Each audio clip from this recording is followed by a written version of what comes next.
You're listening to For Wales, See Wales, the podcast about Wales and Welsh politics. If you want to be more informed about Wales and everything that goes on here, keep listening after this. This podcast is very lucky to have an excellent sponsor in the form of Hello Starling. Hello. Starling. Does anyone know what they do? Okay, well, I know they're not a PR agency. They are a media buying and planning experts. They are. They are experts in putting your product, brand, campaign in front of people who need to see it. So let me give you an example. So they did a campaign with Brecon Carreg. The water. Oh, wow. The water which apparently I just see everywhere. Yeah. Very refreshing. So they ran a campaign with them to increase essentially just their social media following. And the campaign led to over 5,000 additional followers for a water brand. Yeah. Wow. That is really good stuff in a time when ultimately visibility is the key thing because everybody wants your attention. These guys are good at cutting through. They'll give you good quality data to show what's worked, what hasn't, and how they're going to do what they do. So if you think this will be useful for you, go to hellostarling.com. That's hellostarling.com.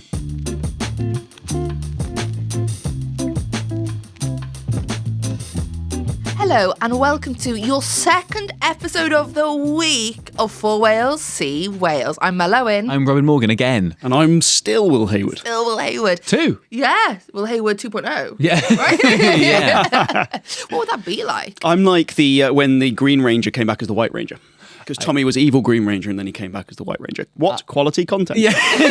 And we're back. What we're talking about? What was that? Power Rangers? Power Rangers. Oh, sure. Okay. No, I wasn't a Power Ranger, clearly. You're probably a bit too young for like original Power Rangers. What year were you born? 95. No, like Billy, Kimberly, they were well established. Sure. Producer Darryl has got his head in his hands. Please. Should we talk about politics? Yeah, I think let's it's do the it. quickest diversion ever. Yeah, there's a record breaker. But also it's the quickest time we've realised it into politics. Yes. Excellent. And we'll have an announcement.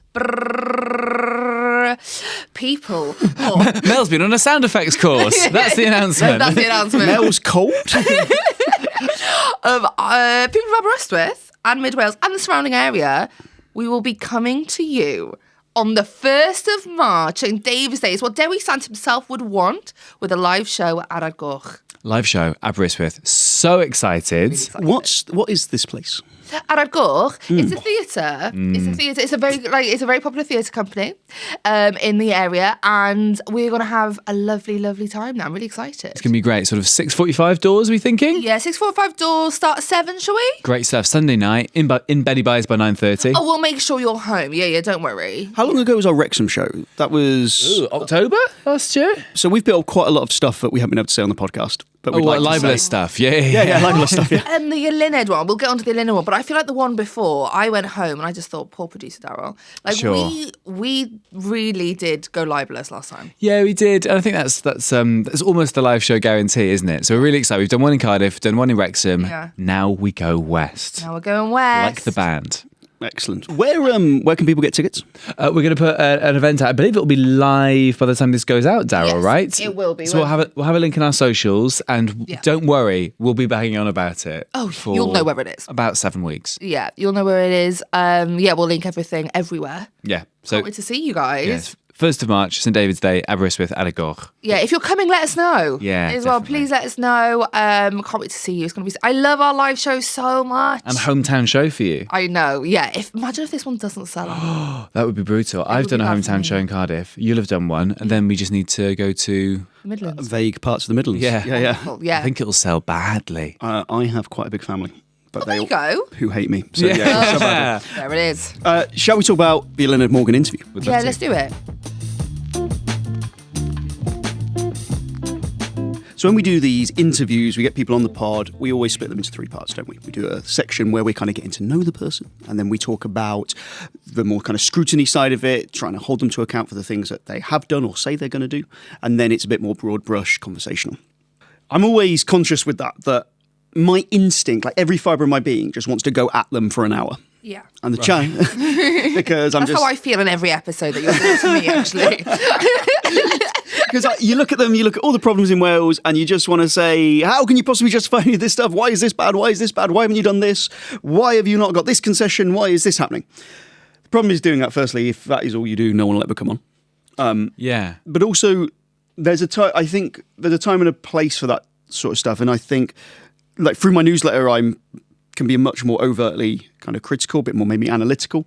But I think also people who listen to this podcast, you do what we offer is that human side of politics. Yeah. And I think how do you think Eluned Morgan came across personality-wise initially?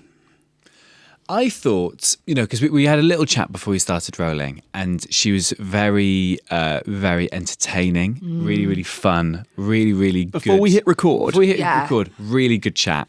To really the point good chat. where, and I won't share what she said Sure. because it's not fair, but I was like, oh, this is going to be hard because what a cool gal. Yeah, I know yeah. that, and you've got to kind of almost separate. Well, I do anyway. It's different for you, Will, but for me, I was there like, oh, this is going to be difficult because I really like you. I thought it was just going to be like bang, bang, bang, like a really, really funny pod. Yeah. And then we got into it, and then I think a switch flicked, and she became First Minister, which I completely get. Yeah. She's doing a job. She's leading a nation. Of course, that makes sense. But I kind of feel like I was a bit, and maybe this is just on me, but I was a little bit disappointed we didn't see more of that kind of Eluned Morgan come through in the interview. I think she's a good speaker, and I think she is very personable. I think the fact that she said she enjoyed the listening exercise, that was the best part of her premiership being, and it's still continuing. Going out and speaking to people, that's her favourite bit of the job. And I thought, oh, that's interesting because I think you are a people person. I can kind of understand it because obviously you get criticised for everything when you're, especially if you're First Minister. But I also thought that actually her big strength is that kind of, I am a personable person. I'm quite good fun, I'm a bit different. And I think I'm not saying she wasn't personable, but the contrast I thought was noticeable.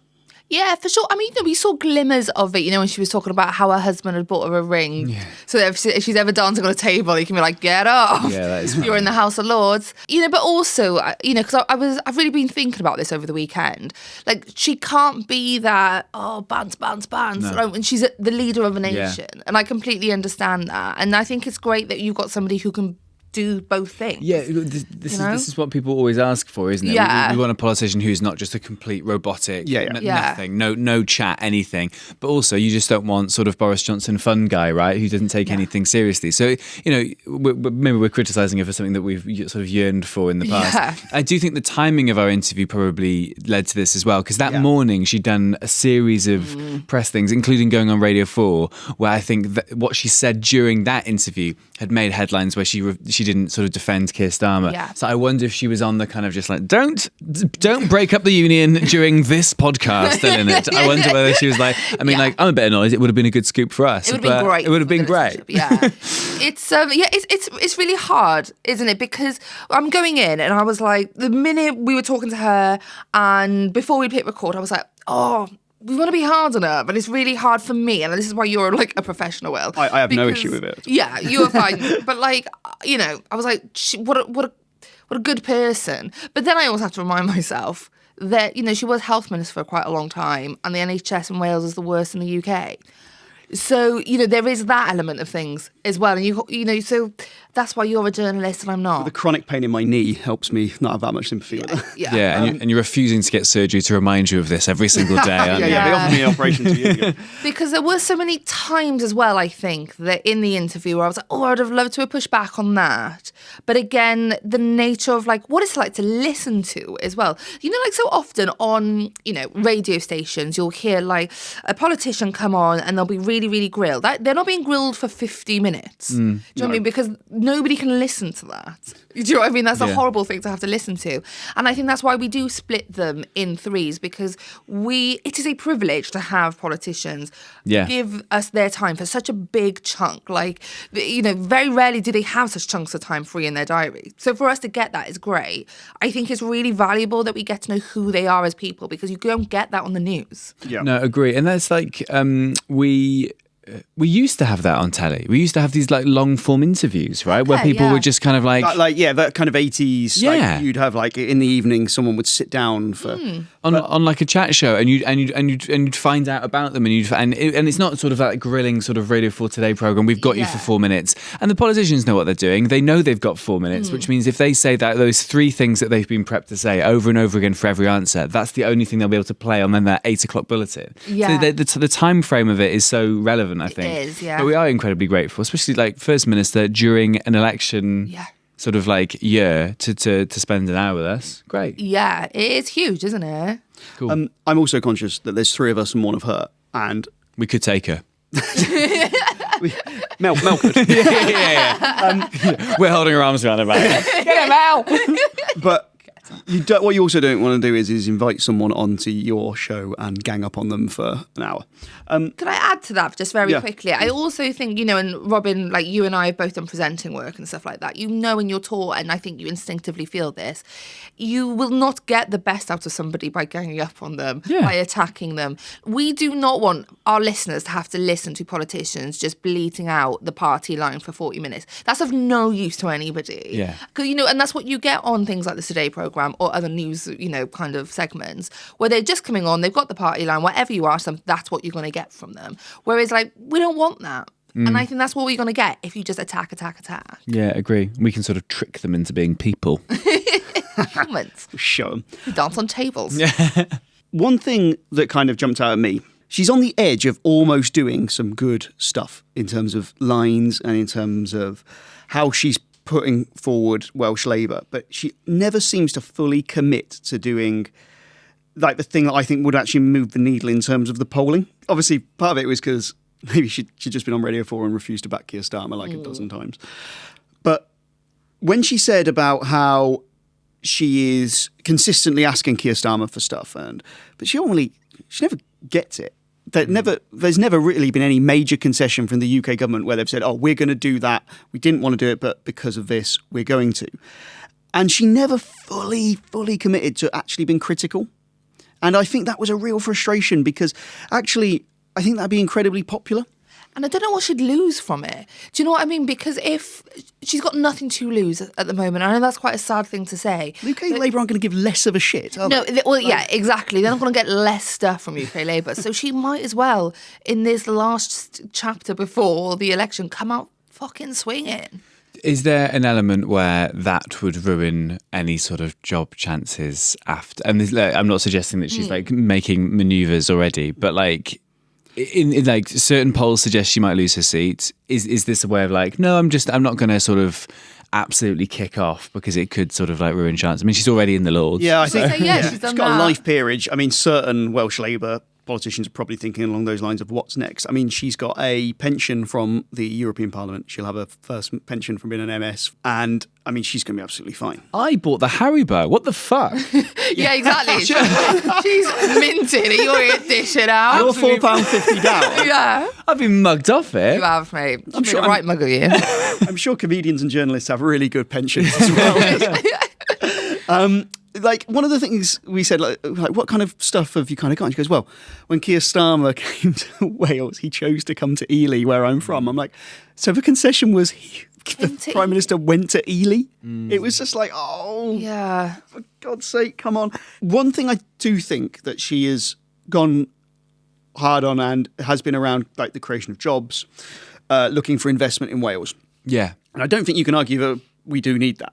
And that is something that Mark Drakeford was absolutely averse to. Mark Drakeford did not kind of look at the economy as what's a thing we can grow in of itself. It was always, his thing was always around social justice. And some would make an argument that you can't really get the social justice without a functioning economy. While she went into that, she didn't double down on actually what was going before wasn't working. Whether she really believes it or not, people don't think what Labour have been doing has been working. So if you want to succeed, you need to make it clear that you are not what went before. And I don't think she's really done that. No, but I think that's a near impossible task to do. I think you saw it within Westminster and Sunak and stuff, trying to be this is a brand new chapter. We're no longer about divisions. Mate, you were the Chancellor during a lot of this. It's near impossible to be oh, well, no, I wasn't involved in this. I was really lazy, actually, during my government. I did nothing, never replied to any emails. They were trying to fire me. And now I'll do something. Yeah. I think what I found frustrating actually in those conversations was when we were trying to differentiate of okay, if people are fed up with Labour, stale Labour that they've had for 25 years, 26 years, going forward, what can they expect? We just got this AI chat. I'm so glad you brought up the AI. Okay, because and it happened twice. And it felt like I was having AI explained to me, and I was like, okay, but somebody who can't pay their bills this month, somebody who can't feed their children or put the heating on, is not going to give a shit about ChatGPT right now. When we were listening to it, the line that stood out for me was when she went, AI is coming. It's like, it's fucking come, Ned. It's arrived. It's like Ned Stark standing in the snow going, winter's coming. I'm like, no, you're in the snow, Eluned. The AI's here. And then and we tried really hard at the end to say, right, paint us, not what's happened, what Labour have done, where are we going? What does 4 years of Labour bring to Wales? And we were like, will it be? And you asked it, I think, Mel, you were like, oh, is it going to be kind of more of the same? And she's like, absolutely not. And we were like, well, what's it going to be? Yeah. And she was like, we have a ChatGPT account now. There's going to be a digital revolution. I was like, it's not 2003. Yeah. Like, a digital revolution. Like, yeah. I had a pen drive when I was like, in like 2001. It was giving floppy disk chat, you know? Floppy disk. That for me was the most disappointing part of the interview because it happened twice. And I was like, okay, but like, what do people of Wales, can they expect from Labour if they keep you? You're not bringing AI. AI is here. Isn't it amazing that kind of to seem sort of almost future-proof as a politician as somebody now? Like anytime I'm at any sort of business thing, everyone's like, how do we embrace AI in our industry? And it's like, just mentioning it isn't sort of an exciting thing and make you seem really forward-thinking. It's just, so there's lots of people who find it incredibly bleak. A lot of people aren't excited about it. And you kept going, we need to not push back against it. We need to work with it. It's happening. Like, yeah, we know. In the health service, people are literally putting their patient records on paper still. Like it's not just like AI. And you were health minister. When she said, I think that, what was her exact word? I was listening to it on the drive over this morning. Her exact phrase was, in the public sector, they don't move quickly enough to adopt this sort of stuff. And that was something that really frustrated me when I was health minister. And that's something I think we need to look at. And I was like, well, you were health minister 4 years ago and, well, digital came in 2 decades ago. And when she said, it's something we're going to have to look at, I was like, why? Yeah. And then she said, that's the great thing about a Labour government, been in power for so long, we can be consistent and we can have plan for the future. I was like, you haven't. No. I mean, considering there are still records on paper, a floppy disk revolution would be actually a step forward. There's that revolution. Giving French rap. I reckon if we can go to Windows 98 from Windows 95. Yeah. Do you think that she will lead Labour to more than 15 seats? Oof. No, I don't. And I don't entirely put the blame on her shoulders for that. I don't. I think there's been a perfect storm for her in that, she came in when people were sick of Labour anyway. 25 years of government for any party is unhealthy. Yeah. I think she's had a perfect storm. I think a lot of this isn't her fault, but actually I correct myself and remind myself she was in government. She was like, a decision maker. Are you sure she's not part of the new generation? Oh, God. Who are they? Multiple public sector pensions. Yeah. The new generation. It's like a boy band name from X Factor 2009, isn't it? Yeah. Louis Walsh. New generation. And everyone's thinking, is Mike Hedges going to go solo? Yeah. Oh my. There was only because he got lost. I liked the moment where, because we all did this. We all kind of spoke as if it was a given they were losing. Yeah. There was one bit where Robin said, I got so called if out you're on like, it. and she was like, I'm not accepting that we're losing. But it took her a second, actually. Yeah, she went to caught answer herself. the question and then caught herself. Very telling moment. I liked it. Yeah, I felt like I was getting dressed at him. Didn't like it. Got quite scared, if I'm completely honest. Get him, Eluned. Go on. Yeah. Go on. He's been too cocky for weeks, actually. Go on. Tear him down. It's Harrow as shit. There was a bit where she was talking about Plaid. Plaid just say that you need to shout louder. And that's not going to work. And I thought, well, Plaid definitely do need to show their workings more on how they're going to do stuff. But I did also think, you know what, Eluned, you could shout a little bit louder because you haven't. Keir Starmer. Let's face it, you haven't shouted at all. No. Like you've been really, really, really determined that you're going to get some concessions. But let's be clear, in any meaningful way, you've got none. one point that she was talking about the differences between Welsh and UK Labour, she was bringing up, as I said in the Red Welsh Way speech. And then I was listening to Radio Wales Breakfast a couple of days after, and they had a cabinet minister on, and I forget her name. Sarah Murphy. She was brilliant on it. And she mentioned, as the First Minister was very clear, as she mentioned in her Red Welsh Way speech. And I wondered whether this has become this thing within the Welsh Labour group where, oh no, we've done that in the Red Welsh Way speech. And they're so in it that they don't realise that hasn't translated into the vibe of what people on the ground are thinking. It hasn't caught on. No, totally. But funny, I read the Red Welsh speech. It doesn't say fuck all. Yeah. No, it doesn't say fuck all. I'm such a bad. I said it. I said what I said. There's nothing in there meaningful where you could go, she is holding UK Labour's feet to the fire. She's just said, I really, really want this stuff that I've said I really want. Like a Spice Girls song. Yeah. I was like, do the joke well. But I found that interesting that was being sort of used as a line, But I said in my Red Welsh, that hasn't translated also Hasn't to it? the street. The people in the street aren't going, oh, do you remember what she said in that Red Welsh Way speech? Which is also, it's too complicated. No, exactly. to say. Clear. It hasn't translated to the Welsh Labour group. Yeah. But no, like you say, it was interesting that is being used as a line. And I actually don't know if the electorate know what Welsh Labour actually stand for. And I'm sorry to bring it back to this, but like when we asked, what is it? What can the electorate expect from you if they keep you again? Banging on about AI is not inspiring them. More of the same, but automated. Do you want to hear a bit more of that Sarah Murphy interview? Yeah, go on. When asked if Keir Starmer was doing a good job, she said, I don't think he is the worst in the world. Oh. Sometimes I see he is so low in the polls and I'm like, he's not the worst we've ever had. I would say I would welcome a lot more engagement with Wales myself and my colleagues. I met Keir Starmer many times in the run-up to the election and my impression was that he did appreciate and understand devolution. I think it would be good for us to have more of a catch-up, honestly, and see if we can get back to that place. Now, she actually, I think, came across quite genuine. Yeah. And She's honest. Yeah, and... Sorry, he's not the worst we've had, though. That doesn't do what does that saying? We've had worse guys and you accepted that. Come on. Because she said, I think it was James Williams doing the interview, and then he's like, not the worst, like none of us. And she goes, don't just put the headline on that. She was like, oh no, I've made another headline. I was like, I quite like that. You're like, oh no. Yeah. Thank you for coming on the podcast, First Minister. Yes. I think she comes across like a fundamentally decent person. It's hard to dislike her as a person, right? I would happily live next door to Eluned Morgan. I'm sure she'd be a good neighbour. I'd trust her to water my plants, but I'm not sure I'd want her to run my health service. Let's leave it there. I want to talk to you guys about the Tories and reform and why I think you can argue that they're not fully serious about winning in Wales.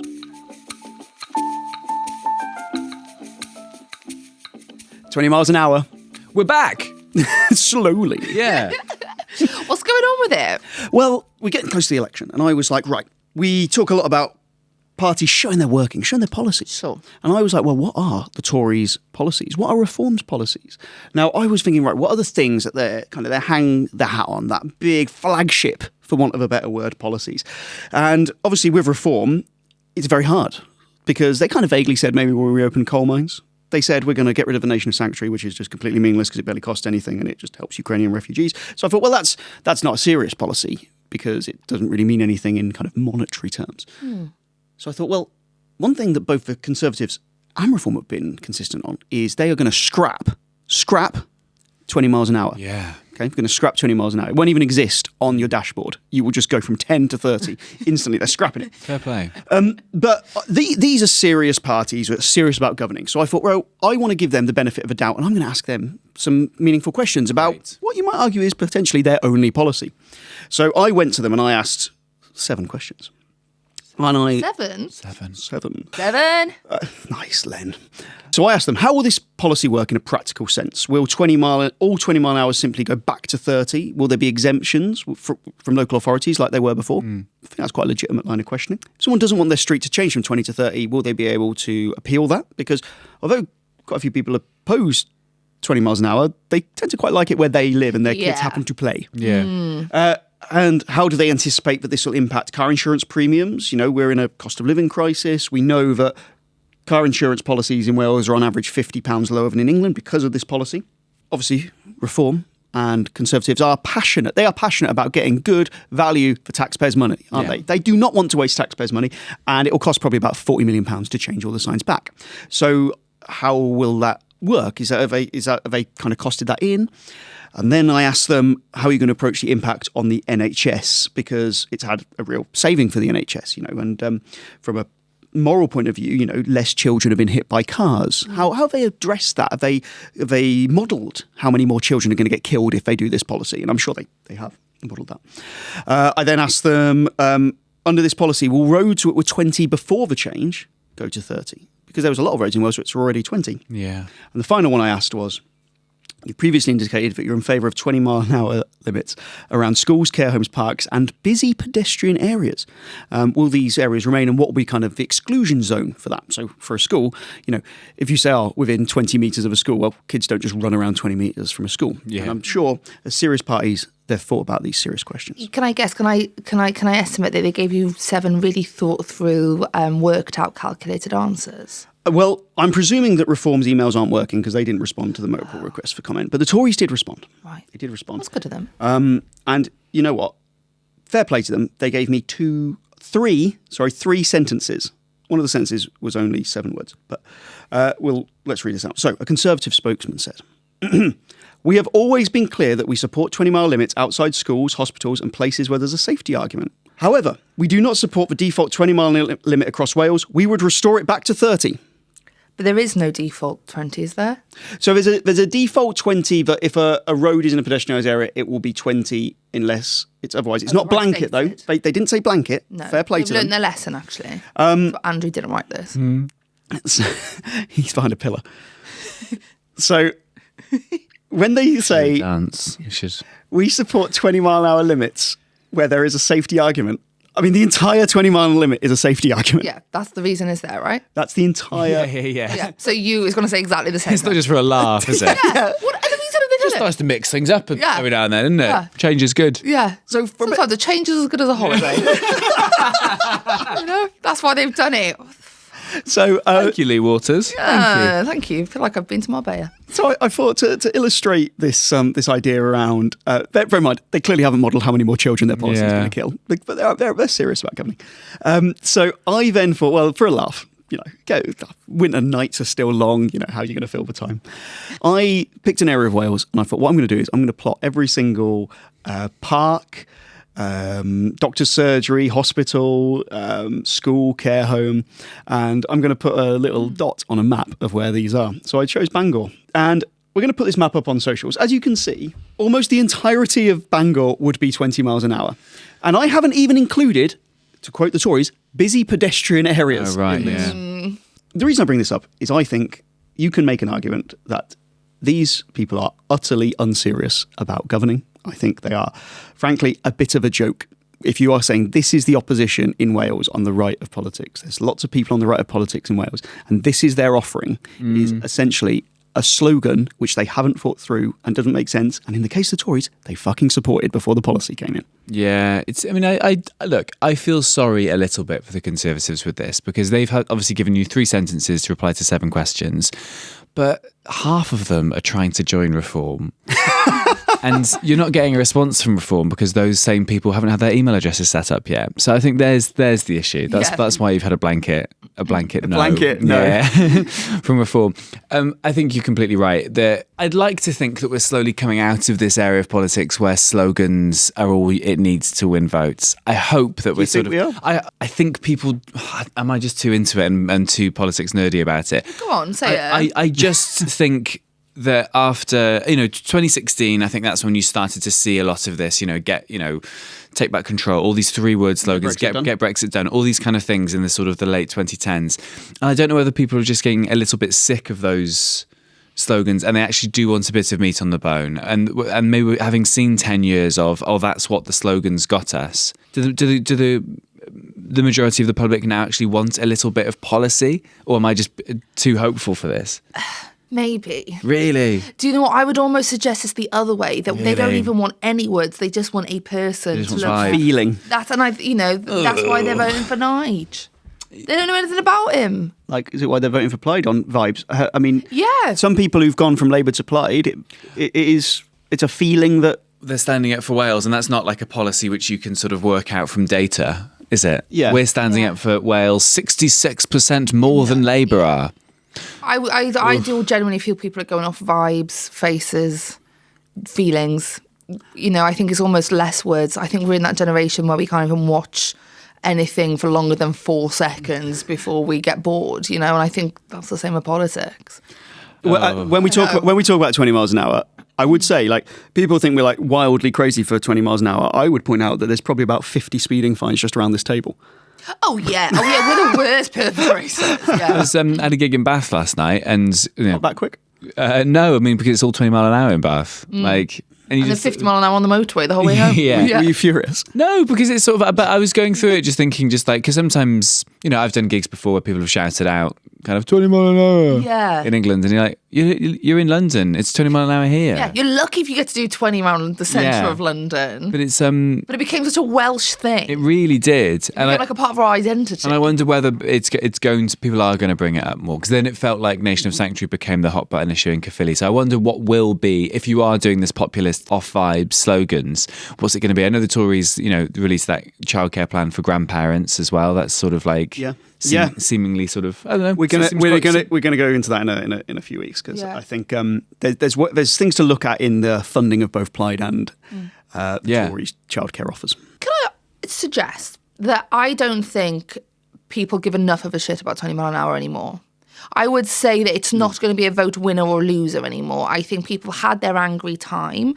I don't think that it's enough of a flagship policy to swing a vote. No, that's just my guess. I think if people are voting Reform or Conservative based on that, they were already voting for them. Yeah, I don't think Applied supporters going, shit, no, I am going to go Tory actually because it is 20 mile an hour. Yeah, I think... Can you imagine? Can you imagine? I've been waiting years for an NHS appointment. My school's falling apart. My library's closed. But by Jove, I want to drive 10 miles an hour faster. Yeah. I don't know. Maybe I'm wrong. Let us know. Do you know what I mean? If you're listening, you actually do feel really strongly, not being facetious at all, let us know, because maybe there's something I've missed. Yeah. You know, but I just don't feel like enough people care for this to be like a weird thing for us still to be for parties still to be discussing going into this election.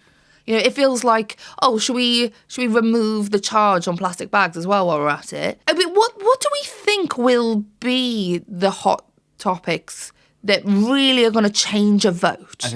I mean, in terms of the right, I think immigration, the country's full. I think that's the sort of, you know, that chap that your newsletter interviewed on the streets. Was it Merthyr? Oh God! Well, you know, the Trump fan, and he's just, you know, saying we need an ICE over here. I think, and he even said sort of like they're doing a great job. You're like, have you looked at the news? Just in case our listeners haven't heard it, do you want to play it? Yeah, I'll play it. I think it's worth. Oh man! I think the thing I'm going to say, the thing I'm going to say about this guy, ICE hadn't publicly murdered. What a low bar for success for an agency. I mean, they had done horrific things multiple times. Yeah. But let's bring him up. You know, I'm a massive Donald Trump fan. I think if he was in power here, his country would be going in a totally different direction, and for a good direction. What do you think he would do? I think, first of all, he'd stop all aborts. He'd start get like a nice version in his country and stop all the migrants coming over here, all the illegal ones. I think that's the most important thing he'd do, because we're just getting overrun by him. We're going to carry on, but I'd just like to point out the street behind him is completely deserted. We're getting overrun by them? Yeah, 100%. And you support the actions of ICE in America? ICE, definitely. ICE, I think, is a brilliant idea. I think it's working wonders in America, and we need it here. They're deporting people who are US citizens, who have a right to be in America. They're splitting up families. If they're illegal, it doesn't matter. You can take the family with you. I strongly believe that America should be for Americans and British should be for British. If you want to move to the country, do it the right way. Like, for example, I think people who jump on a boat and come over here, it makes, like, hard-working foreigners, like doctors, for example, who worked hard to come here, look bad as well. So, just to be clear, American for Americans, Britain for British people. I'm sure the Cherokee Nation is absolutely fucking delighted with this stance. Absolutely. Yeah. How far back do we go with this? But that idea of stop the boats, we're overrun, we're full. I think that is what. I mean, certainly you felt that with Caerphilly, like that was what Clear Powell and Reform were trying to sort of push as an issue. I think, but was really key in pushing everyone into we just need to stop these guys. Like, it might get them votes, but it also will harden the opposition to them. But then again, if you're the Tories, you're not getting in power, are you? So you just want to get as many seats as you can. So I think I've heard a few lines from the right of this Labour and Plaid government. we need to end the 25 years of this Labour and Plaid government. So I think that's the line. Yeah, and also that is quite clever. Yeah, actually, because it's also not a lie. Darren Miller's so funny because he'll sit there going, "Oh, well, Plaid are propping up Labour," and I'm like, "You tried to make a deal, but it was no one wanted it. No one wanted your croissants. You wanted to prop them up. No one wanted to come to your prayer breakfast, Darren." He's so salty. With your £1 brioche. I heard Reform talking about the defection, saying like a legitimate criticism of us is that we didn't have enough real world experience, politics experience. So, but that's why we're happy to have these Tories come over, because people were criticising us for the lack of experience. I don't think people were criticising you for your lack of experience. I think they were criticising you for lots of other things you were saying. Yeah, blatant racism, probably. To be fair, the Tories and Reform have both been incredibly consistent in the fact that neither of them want James Evans. Oh, James. At time of listening, might be leader by the time this goes out. Yeah. We know how the For Wales, See Wales curse works. The curse, it is a curse, isn't it? It is. Yeah, we record, shit goes down. Yeah. On the drive home. So immigration is going to be something which, ironically, something that the Welsh Government can't really control. Yeah. So that's going to be a hot topic going in. This has been uplifting.